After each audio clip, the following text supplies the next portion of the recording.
All right. Happy 23rd, everybody. As we know, 23rd is when I like to do back-to-back Jordan videos as a tribute to my man, Michael Jordan, my GOAT. So we are going to do that today. My apologies if my voice is a little off and a little bassy, a little bit under the weather, but nothing too serious. Just, you can just hear it in my voice. But anyways, we are going to start out today with a video called I Tracked Every Michael Jordan Playoff Game for a Decade. And this is from Thinking Basketball. Been wanting to check this one out for a little while. And I'll have another one tonight. That is another Michael Jordan video that I've been wanting to check out for a while. I've been saving it for this month, for the 23rd. So everybody, happy 23rd. Not going to do a long intro today. Let's get right to it, all right? Hope you all are doing well. Before I get into it, as always, the original video from Thinking Basketball is going to be in the description down below. So if you want to check it out without my commentary, go right ahead. Everybody else, please leave a like to this video. Helps out a ton. And I appreciate you all every single time. Let's do this. So we all know that Michael Jordan was an incredible basketball player. Yeah. For many people, he's the undisputed GOAT. And in the Thinking Basketball Greatest Peak series, our Patreon community voted him #1. But one topic that always comes up with MJ is his teammate quality. In 1994, Jordan retired, and without him, the Bulls won a hefty 55 games and played the Eastern champion Knicks to a near draw, leading some people to think he might have been playing with a stacked deck. Others think those championships were all about Jordan because he finally embraced the team game in 1991 under the Zen master Phil Jackson. To help answer this question, we went back and tracked 129 Michael Jordan playoff games to compare MJ and his teammates to what we've learned over the last quarter century. Oh, this is going to get crazy.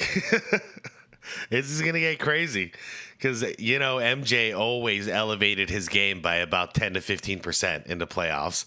I mean, sometimes even more than that. So regular season Jordan versus playoff Jordan. Regular season's already impressive enough, but playoff Jordan can't be beat. As we've discussed many times, there's no easy way to measure how good an NBA player is. We use basic stats like points per game or shooting efficiencies in conjunction with more advanced ones like how much a player improved his teammate's shot quality. But there's no silver bullet. What most of us are really trying to figure out is how much a player helps his team win, how much his presence impacts the scoreboard. And that's where one particular stat is always worth knowing, even if it isn't perfect itself. I'm talking about plus minus. And playoff plus minus has only been tracked since the 1996-97 season, which means we have no information on those early Jordan teams, well, until now. For instance, in 1988, a fourth-year Jordan won his first MVP and the Defensive Player of the Year in the regular season, while carrying the likes of Charles Oakley and Dave Corzine to 50 wins. The Bulls played 10 postseason games that year, defeating the Cavs in 5 before bowing out to the Pistons. And in that 10-game stretch, Chicago was outscored by about 4 points every 48 minutes Jordan was on the court. When he went to the bench, they were outscored by 8 points per 48, which is about a 4-point difference.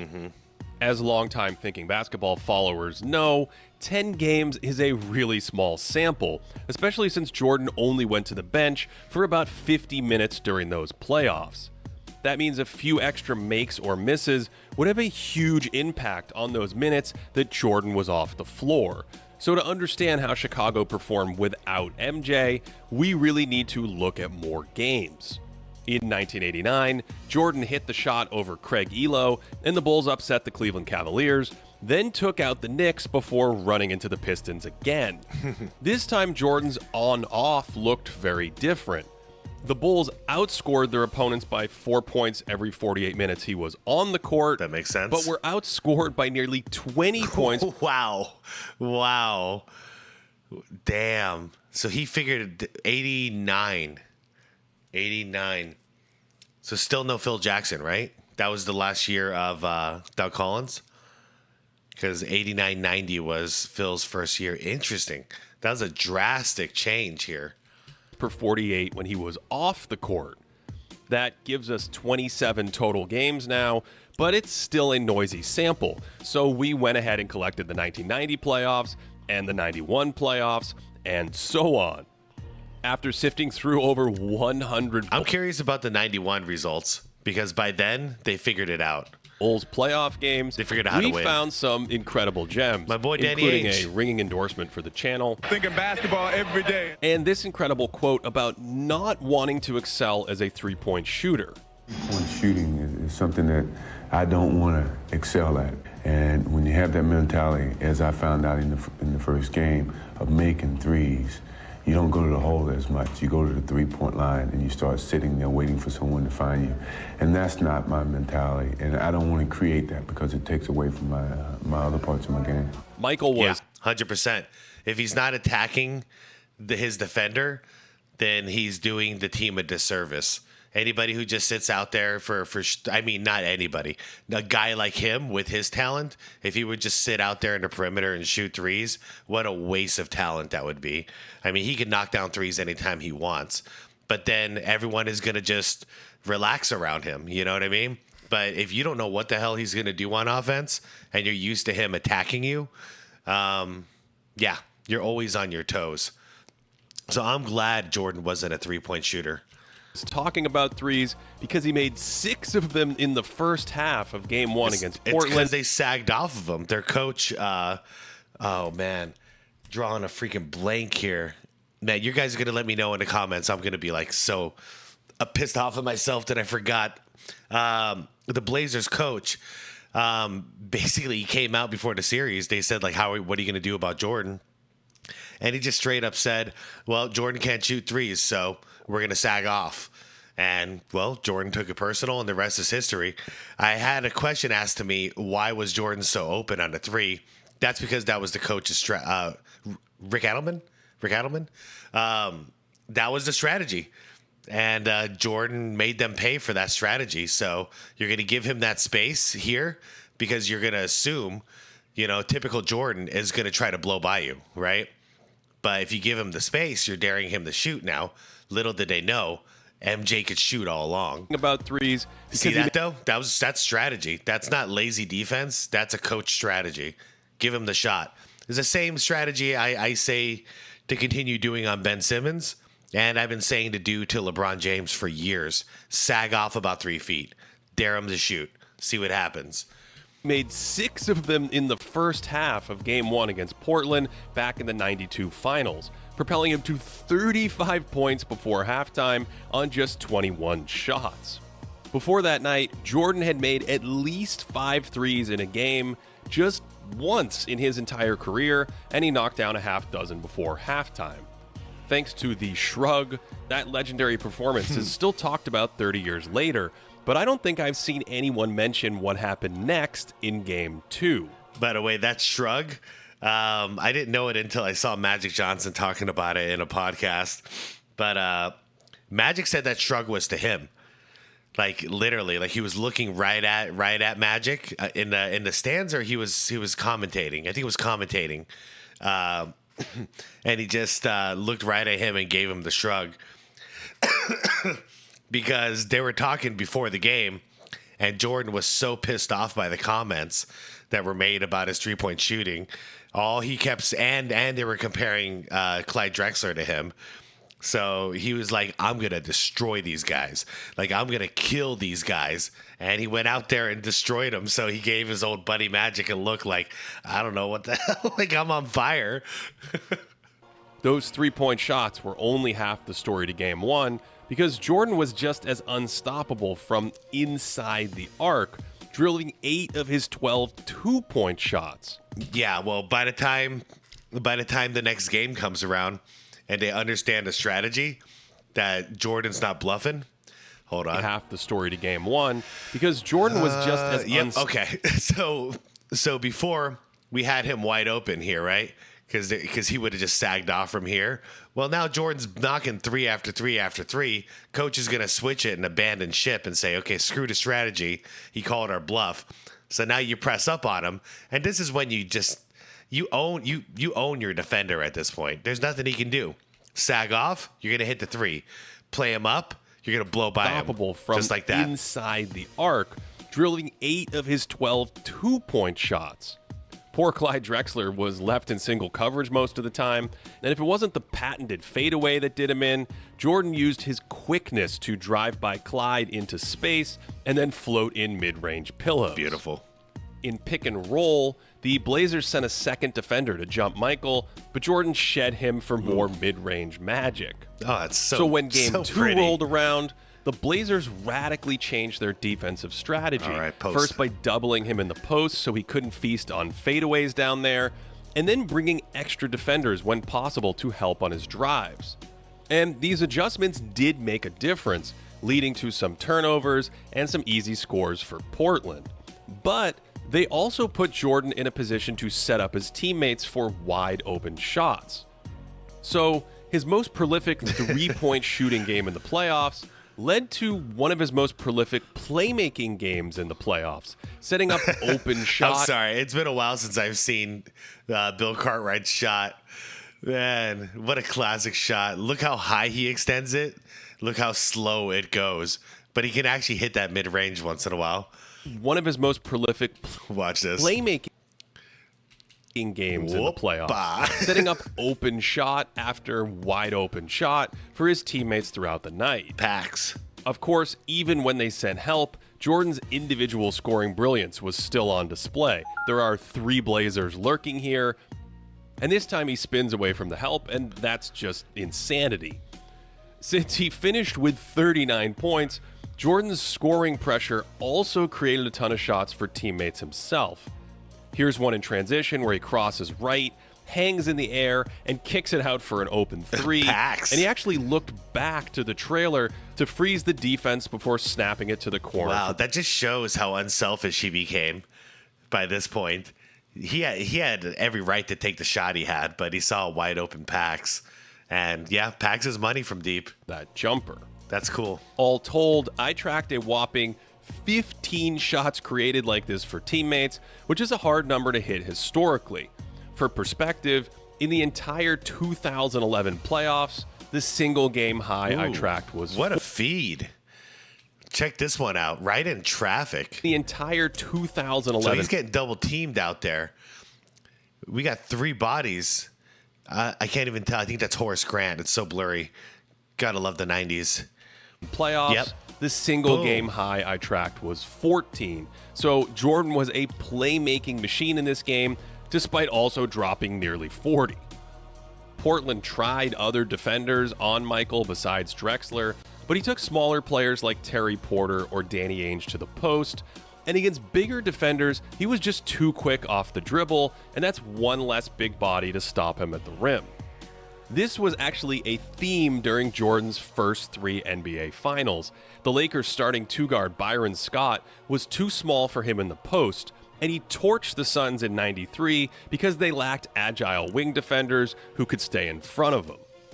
Actually, that Phoenix series was a perfect storm because they had very little rim protection once Jordan shed his defender, and his finishing ability made him nearly unstoppable. He was way too quick for Dan Marley, who lacked the foot speed to slide with him on the outside. Okay, Oliver Miller was a weak point. He was the backup center for Mark West. But I tell you, the rest of this team, and most people don't say it, Marley was as good of a defender as we can get on Jordan. Just wasn't good enough. Danny Ainge, he came off the bench a lot of times, but he was a hell of a gunslinger, 3-point specialist. Such a good team. Richard Dumas before the drug problems. Kevin Johnson, Barkley, you name it. What a good team. But no, thinking basketball's got a point. When it came to rim protection, outside of Mark West and a little bit from Tom Chambers too, it was pretty weak down there. But we had good perimeter defense between Kevin Johnson and Dan Marley. Great perimeter defense. But yeah, if Jordan could blow by Dan Marley, they're screwed. And he did that. He did exploit. He exploited our weakness big time. That's why he averaged 41 points a game against us. And when the Suns tried a bigger forward like Richard Dumas, he was again unequipped to move with Michael on the perimeter. Yeah, he's too young. Tom Chambers is talented, playing but center too here, young. and he's too deep under the hoop and barely gets above 9 feet on his contest because he's not a shot blocker.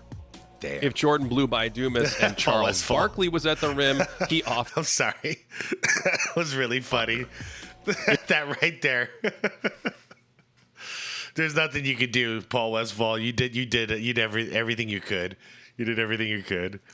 Oh man, if this video was about him, or about coaches or something, I would totally use that as a thumbnail. That's so funny. Helpless coach. Oh man. If Jordan blew by Dumas and Charles Barkley was at the rim, he offered even less resistance on these drives. When Phoenix went to a quicker defender like Kevin Johnson, MJ had a size advantage and took him right back to the post. Yeah, KJ's a hell of a defender, but I think he was 6'1". He shouldn't be guarding MJ. That's Marley's job. But he's faster than MJ, so I get it. I'm sorry, he's faster than Marley, so I get it. Of this series, Jordan scored 33 in the first half en route to 55 overall. Goddamn. And it wasn't just tactical mismatches, but more of his spectacular long-range shooting, although this time it was mostly from just inside the three-point line. In his greatest peaks profile, we saw a more physically gifted MJ. His first step was a touch quicker, his motor revved a little higher. Yeah. But by 1992, he became a deadly outside shooter. Yeah, he got smarter too, because he was burning so much energy back then. Yeah, he had it to burn, but he was just too wild still.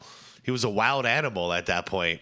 So Phil Jackson he found a way to just slow him down and get more methodical with the game instead of just driving like a freaking Ferrari out there, you know?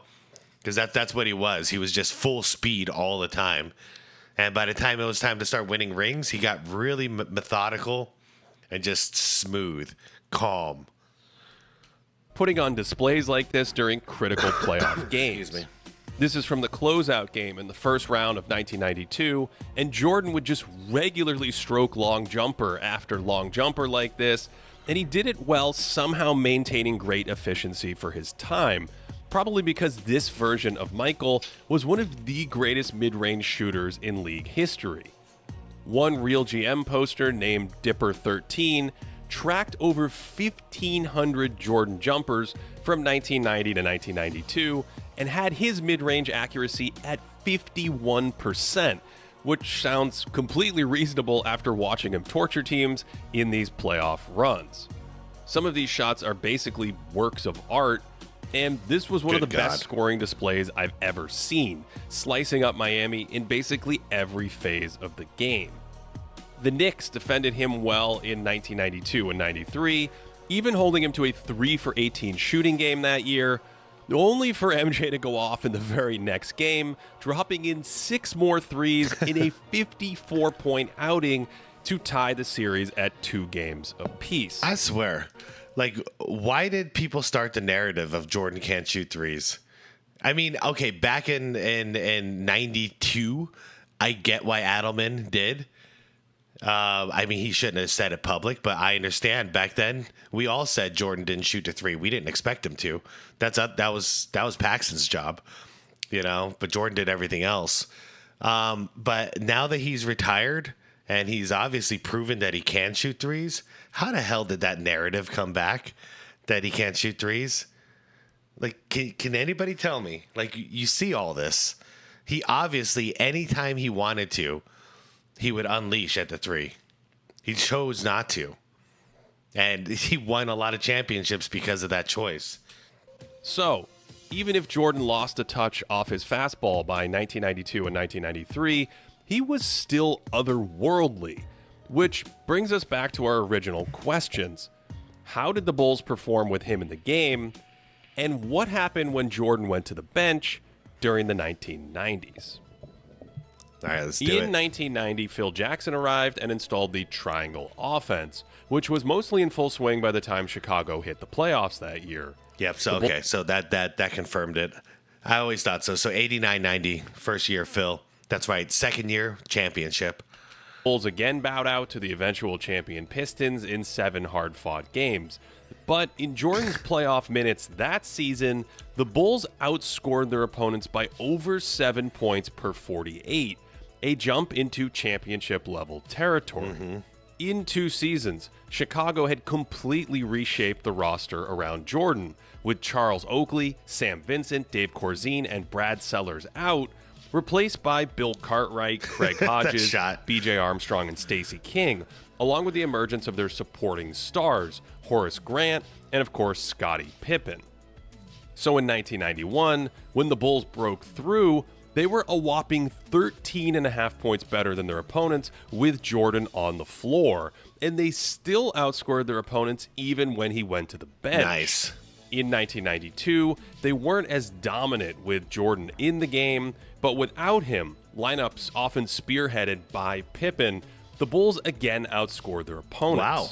In 93, the numbers were similar, although his teammates were outscored by a few points when he wasn't in the game.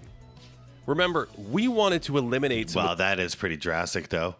From 7 to 3, negative 3. So that's 10. That's a 10-point differential. Here, I'm really shocked. Yeah, 92. There's been a reason why I've been saying for a while, I think 92 might have actually been the best Bulls team. And this is very interesting because, yeah, Jordan was playing about 40 minutes a game, maybe even more. Especially in the playoffs, probably about 42, 43. Let's say 42. So every game he would be out for about 6 minutes. And the point differential was from 7 to 2. So that's it. That's actually very impressive. You know that this team was championship bound at that point. They had figured it all out. By the third year, though, that's why three-peat is so hard. Repeat is already difficult. But three-peat, man, they were tired. They were drained by this point. And that's why Jordan had to kind of put the team on his back to beat the Suns. And he elevated his scoring up to 41 points a game. And then we see it again in 1998 when Jordan had to do the exact same thing to beat the Utah Jazz for the 3rd championship in a row. The team was drained. Everyone was drained. And Jordan just had to put everybody on his back and get that championship. But, yeah, the first and second, like the second year, the 97 Bulls, I think that was the best team that they had, personally. Not that the roster changed much, but I mean, just as far as how they were playing, even though they didn't have the best record in the league that year, or that they didn't have the highest score, the highest win record. Sorry. with the noise by Sick tracking today. multiple Sick. seasons. So if we combine these seasons and look at multi-year stretches, we start to see a pattern. Oh yeah, let's get at As the let's get an years average. progress, the Bulls look better and better without Jordan, improving from a team with essentially no chance at a title to one that looks like a really good supporting cast in the playoffs. If we compare these numbers to larger minute stretches, Jordan's supporting cast went from the 0th percentile to the 37th percentile and ultimately into the top 25% of supporting players. Nice. If we include the 94 Bulls, who played 10 full playoff games without Michael, we see a pretty steady rate of growth into the mid-90s without Jordan in the game. Now remember, these numbers are still a little sensitive to hot and cold stretches, and more importantly, this is really about Jordan's value on the Bulls specifically. Who was his backup, or how did they structure the lineups without him in the game?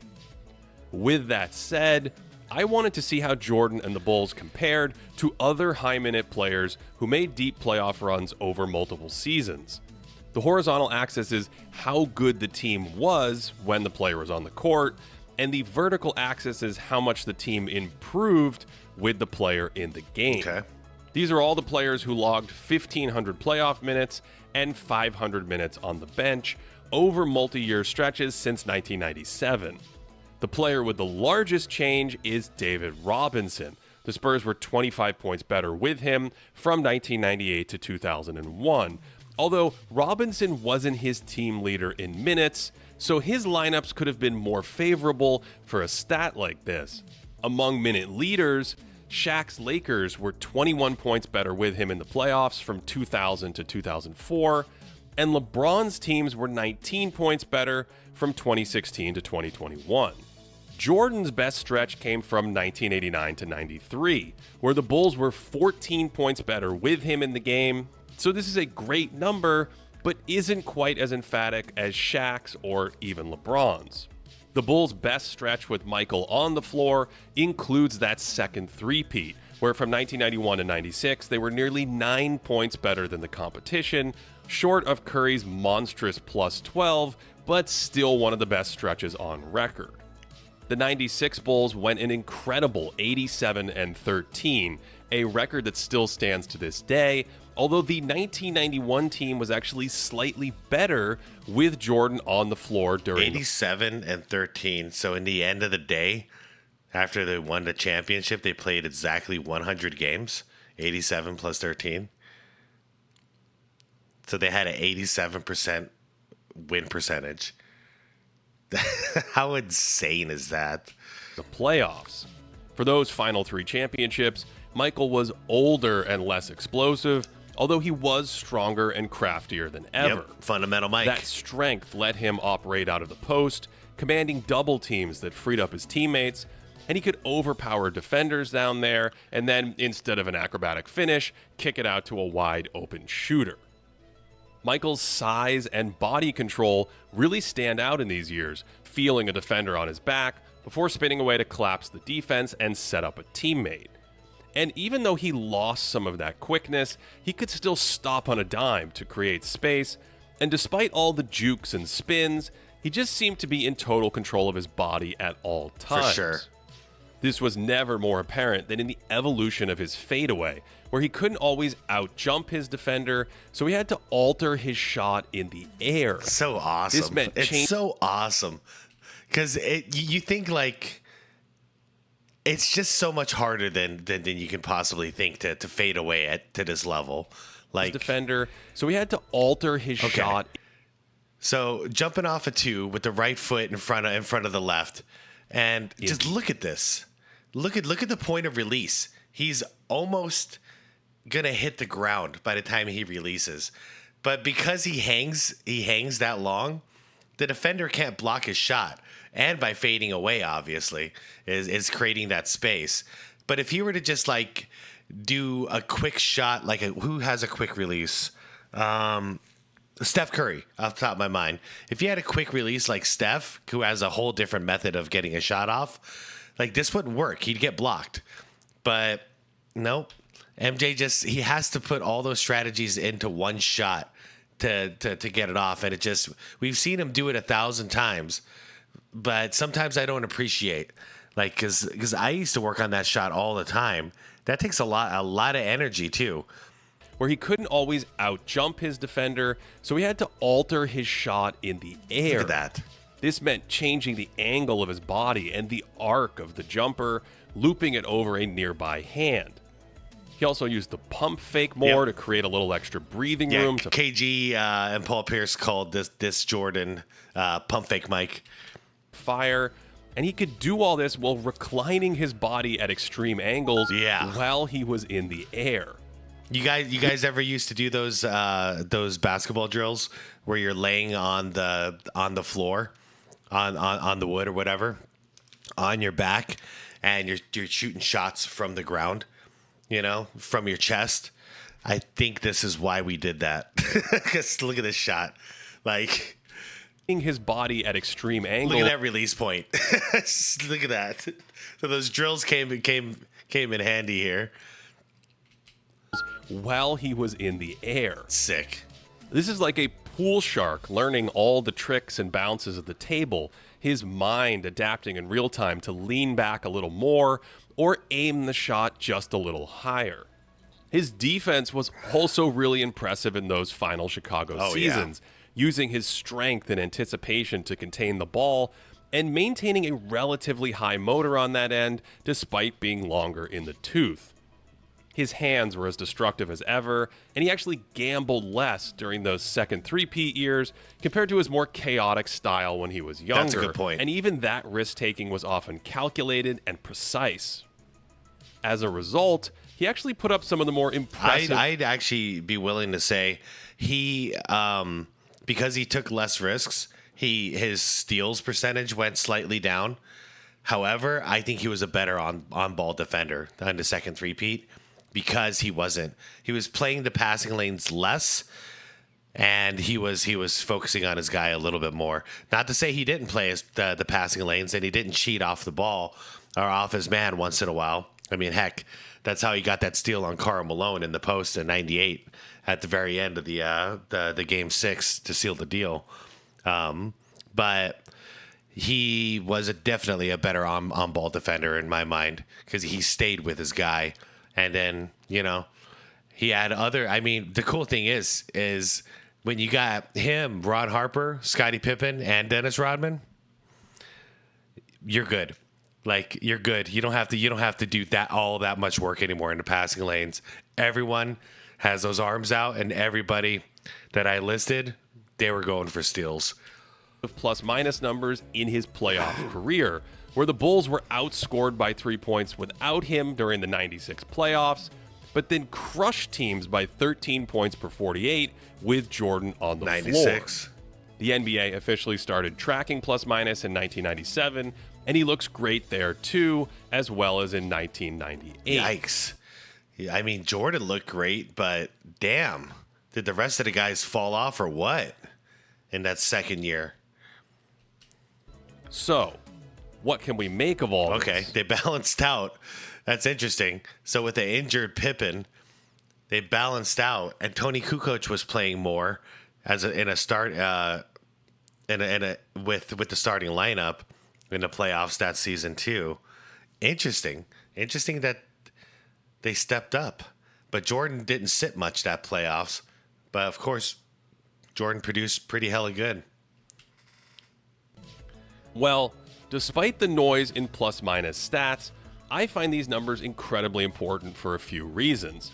First, they affirm that Jordan's supporting cast radically improved during their title-winning seasons, not necessarily Michael himself. As we discussed in his Greatest Peaks profile, MJ looked superhuman before Chicago won a title. He just needed the right teammates to climb the mountain with. Second, both of the three Bulls looked great when Jordan was on the floor, with their second 3-year run falling just behind Steph Curry's Warriors during the Kevin Durant years.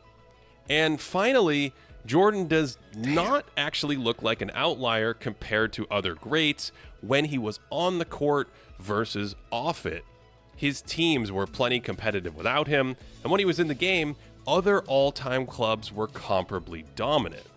Of course, there's enough variability in these numbers that the best player ever isn't guaranteed to have the best on-off ever, so the debate will certainly rage on. But I'll leave you with this.